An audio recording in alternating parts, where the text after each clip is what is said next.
بسم اللہ الرحمن الرحیم الحمدللہ رب العالمین والصلاة والسلام علی سید المرسلین نبینا محمد وعلی آلہ وصحبہ اجمعین من تبعہم بإحسان الی یوم الدین بعد۔ محترم حاضرین و ناظرین و ناظرات، السلام علیکم ورحمۃ اللہ وبرکاتہ۔ آج 5ویں تراویح کا خلاصہ پیش کیا جاتا ہے، یعنی چھٹے پارے کے آغاز سے سورہ انعام ختم تک کا خلاصہ پیش ہے۔ آغاز میں مسلمانوں کو ایک نہایت بلند درجے کی اخلاقی تعلیم دی گئی ہے۔ منافق اور یہودی اور بت پرست سب کے سب اس وقت ہر ممکن طریقے سے اسلام کی راہ میں روڑے اٹکانے اور اس کی پیروی قبول کرنے والوں کو ستانے اور پریشان کرنے پر تلے ہوئے تھے۔ اس پر مسلمانوں کے اندر نفرت اور غصے کے جذبات کا پیدا ہونا ایک فطری امر تھا۔ اس موقع پر فرمایا گیا کہ بدگوئی پر زبان کھولنا تمہارے خدا کے نزدیک کوئی پسندیدہ کام نہیں ہے۔ اس میں شک نہیں کہ تم مظلوم ہو، اور اگر مظلوم ظالم کے خلاف آواز اٹھائے تو اس کا اسے حق پہنچتا ہے، لیکن پھر بھی افضل یہی ہے کہ خفیہ ہو یا علانیہ ہر حال میں بھلائی کیے جاؤ اور برائیوں سے درگزر کرو، کیونکہ تم کو اپنے اخلاق میں خدا کے اخلاق سے قریب تر ہونا چاہیے۔ جس خدا کا تم قرب چاہتے ہو اس کی شان یہ ہے کہ نہایت حلیم اور بردبار ہے۔ اس کے بعد بتایا گیا کہ کافر ہونے میں وہ لوگ جو نہ خدا کو مانتے ہیں نہ اس کے رسولوں کو، اور وہ جو خدا کو مانتے ہیں مگر رسولوں کو نہیں مانتے، اور وہ جو کسی رسول کو مانتے ہیں اور کسی کو نہیں مانتے، سب یکساں ہیں۔ ان میں کسی کے کافر ہونے میں ذرہ برابر شک کی گنجائش نہیں ہے، اور ان کے لیے خدا کے ہاں کسی عمل پر کسی اجر کا سوال ہی نہیں ہوتا۔ جو لوگ خدا کو اپنا واحد معبود اور مالک تسلیم کر لیں اور اس کے بھیجے ہوئے تمام رسولوں کی پیروی قبول کر لیں، صرف وہی اپنے اعمال پر اجر کے مستحق ہے، اور جس درجے کا عمل صالح وہ کریں گے اسی درجے کا اجر پائیں گے۔ مدینہ کے یہود نبی صلی اللہ علیہ وسلم سے عجیب مطالبے کرتے تھے۔ ان میں سے ایک یہ بھی تھا کہ ہم آپ کی رسالت کو اس وقت تک تسلیم نہ کریں گے جب تک ہماری آنکھوں کے سامنے ایک لکھی لکھائی کتاب آسمان سے نازل نہ ہو جائے۔ اللہ نے یہاں یہودیوں کے جرائم کی ایک مختصر فہرست پیش کر دی۔ فرمایا کہ یہ لوگ اس سے بڑھ چڑھ کر مجرمانہ مطالبات حضرت موسیٰ علیہ السلام سے اس سے پہلے کر چکے ہیں۔ انہوں نے ان سے کہا تھا کہ ہمیں خدا کو علانیہ دکھا دو، اور اسی سرکشی کی وجہ سے ان پر بجلی ٹوٹ پڑی تھی۔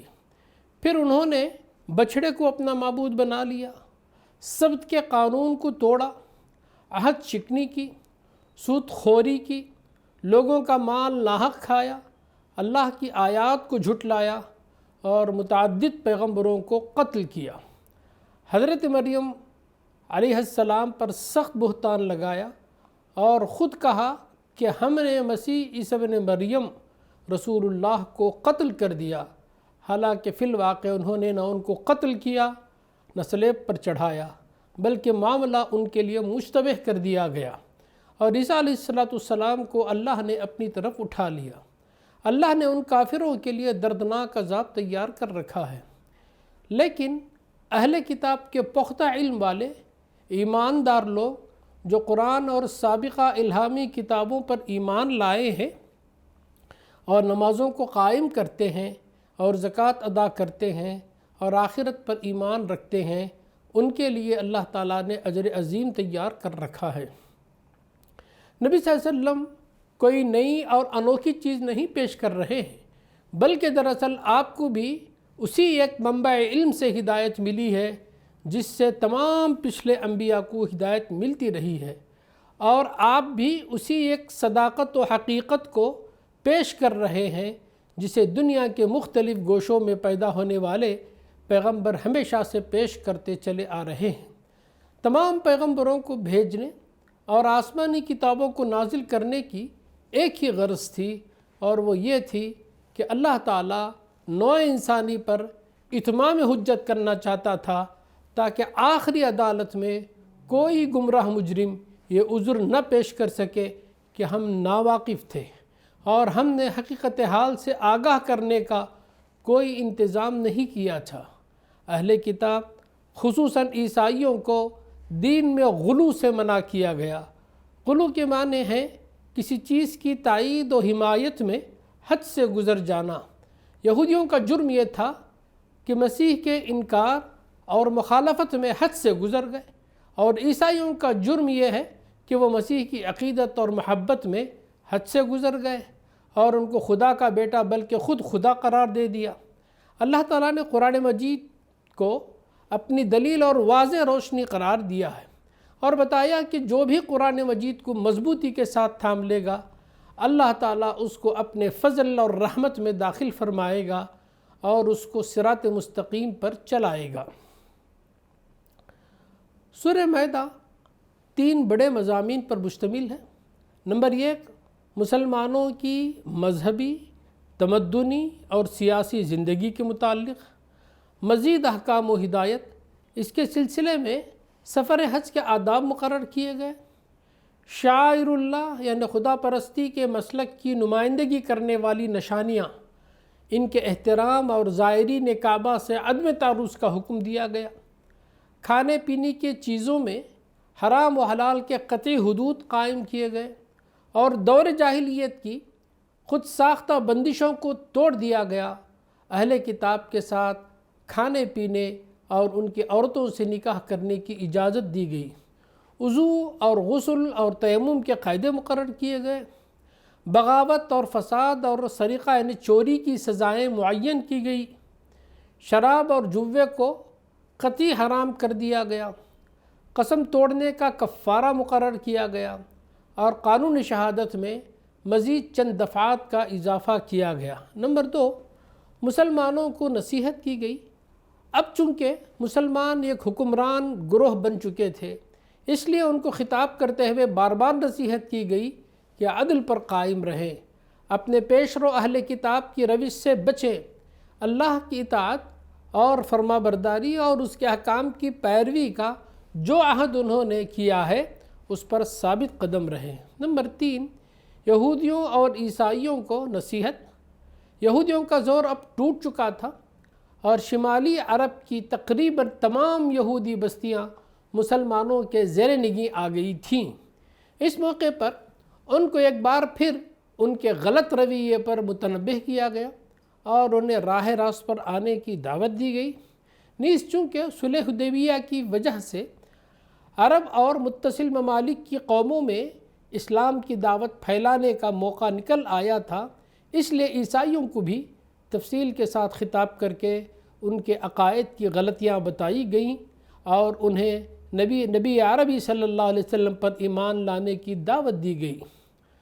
سورہ مائدہ کی ابتدا میں ان حدود و قیود اور بندشوں کی پابندی کرنے کی تلقین کی گئی جو اس صورت میں مسلمانوں پر عائد کی جا رہی ہیں، جن میں شعائر اللہ کا احترام اور نیکی اور خدا ترسی کے کاموں میں ایک دوسرے کا تعاون کرنے اور گناہ اور زیادتی میں کسی سے تعاون نہ کرنے کی بات کہی گئی۔ اور آیت 3 میں اللہ کی حرام کردہ چیزوں کی ایک فہرست بیان کر دی گئی، جس میں مردار، خون، سور کا گوشت اور وہ جانور جو خدا کے سوا کسی اور کے نام پر ذبح کیا گیا ہو، اور وہ جو گلا گھٹ کر یا چوٹ کھا کر یا بلندی سے گر کر یا ٹکر کھا کر مرا ہو، یا جسے کسی درندے نے پھاڑ کھایا ہو سوائے اس کے جسے تم نے زندہ پا کر ذبح کر لیا ہو، اور وہ جو کسی آستانے پر ذبح کیا گیا ہو۔ نیز یہ بھی تمہارے لیے حرام ہے کہ پانسوں کے ذریعے اپنی قسمت معلوم کرو۔ دنیا میں اس کے رائج 3 قسمیں ہیں۔ نمبر 1، مشرکانہ فالگیری، دیوی دیوتا سے قسمت کا فیصلہ پوچھنا۔ نمبر 2، توہم پرستانہ فالگیری، رمل، نجوم، مختلف قسم کے شگون وغیرہ وغیرہ۔ نمبر 3، جوے کی قسم کے وہ سارے کھیل اور کام جن میں اشیاء کی تقسیم کا مدار حقوق اور خدمات اور عقلی فیصلوں پر رکھنے کے بجائے محض کسی اتفاقی امر پر رکھ دیا جائے، مثلا لاٹری یا معامے۔ آیت کا حکم ان تمام تینوں قسم پر حاوی ہے۔ آیت 81 میں یہود و نصارہ کے اس زعم باطل کی تردید کی گئی جو وہ کہتے تھے کہ ہم اللہ کے بیٹے اور اس کے چہیتے ہیں۔ ان سے پوچھو پھر وہ تمہارے گناہوں پر تمہیں سزا کیوں دیتا ہے؟ در حقیقت تم بھی ویسے ہی انسان ہو جیسے اور انسان خدا نے پیدا کیے ہیں۔ اس کے بعد آدم علیہ السلام کے 2 بیٹے حابل اور قابل کا واقعہ بطور عبرت بیان کیا گیا۔ حابل کی قربانی قبول ہوئی، قابل کی قربانی رد کر دی گئی۔ اس پر حسد میں آ کر قابل نے حابل کو قتل کر دیا۔ اللہ نے انسان کے ناحق قتل کی شدید مذمت کی اور بتایا کہ کسی انسان کا ناحق قتل پوری انسانیت کا قتل ہے اور اس کا احیاء پوری انسانیت کا احیاء ہے۔ اس صورت میں ان لوگوں کے حق میں جو خدا کے نازل کردہ قانون کے مطابق فیصلہ نہ کریں 3 حکم ثابت کیے ہیں۔ نمبر 1 یہ کہ وہ کافر ہیں، نمبر 2 یہ کہ وہ ظالم ہیں، نمبر 3 یہ کہ وہ فاسق ہیں۔ پھر اہل ایمان سے کہا گیا کہ اگر تم میں سے کوئی اپنے دین سے پھر جاتا ہے تو پھر جائے۔ اللہ اور بہت سے لوگوں کو ایسے پیدا کر دے گا جو اللہ کو محبوب ہوں گے اور اللہ ان کو محبوب ہوگا، جو مومنوں پر نرم اور کفار پر اصولوں کے لحاظ سے سخت ہوں گے، راہ خدا میں جد و جہد کریں گے اور کسی ملامت کرنے والی کی ملامت کی پرواہ نہ کریں گے۔ اللہ اور اس کے رسول اور اہل ایمان ان کے دوست ہیں اور اللہ کی جماعت ہی غالب آ کر رہنے والی ہے۔ مسلمانوں سے کہا گیا کہ یہود و نصارہ اور دین کا مذاق اڑانے والے کفار کو اپنا دوست اور رفیق نہ بناؤ۔ پھر ان یہودیوں کا انجام بیان کیا گیا جن پر اللہ کی لعنت اور غضب ٹوٹ پڑا۔ وہ بندر اور سور بنا دیے گئے، اور جنہوں نے طاغوت کی بندگی کی ان کا درجہ اور بھی زیادہ برا ہے، اور وہ سواء السبیل سے یعنی سیدھے راستے سے بہت زیادہ بھٹکے ہوئے ہیں۔ ان کے کفر و عدوان اور نہی عن المنکر کا فریضہ انجام نہ دینے کی وجہ سے حضرت داؤد علیہ السلام اور حضرت عیسیٰ علیہ السلام کی زبانی بھی ان پر لعنت برسائی گئی۔ آخر میں بتایا گیا کہ تم اہل ایمان کی عداوت میں سب سے زیادہ سخت یہود اور مشرکین کو پاؤ گے، اور دوستی میں قریب تر نصارہ کو پاؤ گے، کیونکہ ان میں عبادت گزار علماء اور تارک الدنیا فقیر پائے جاتے ہیں، اور ان میں غرور نفس نہیں ہے۔ وَإِذَا سَمِعُوا کے آغاز میں نصارہ میں سے ایمان لانے والوں کی ستائش کی گئی کہ وہ جب اللہ کے کلام کو سنتے ہیں جو رسول پر اترا ہے تو تم دیکھتے ہو کہ حق شناسی کے اثر سے ان کی آنکھیں آنسوں سے تر ہو جاتی ہیں۔ وہ بول اٹھتے ہیں کہ پروردگار ہم ایمان لائے، ہمارا نام گواہی دینے والوں میں لکھ لے۔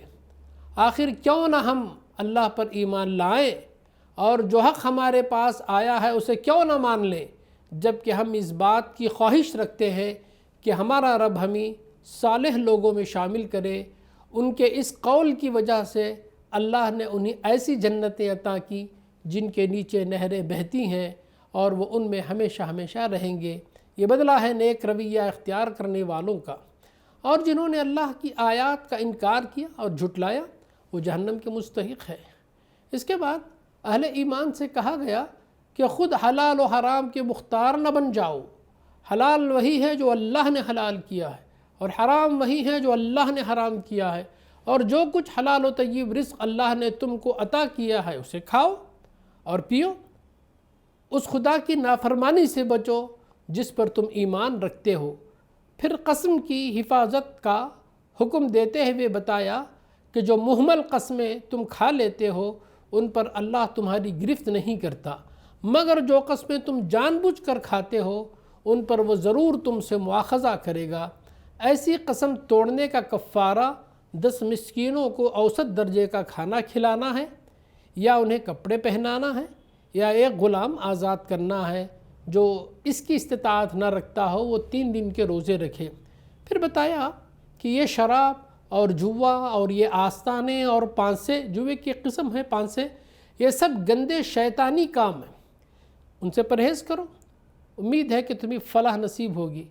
پھر حالت احرام میں بری یعنی خشکی کے جانوروں کا شکار کرنے سے منع کیا گیا، اور بحری یعنی سمندری شکار کی اجازت دی گئی۔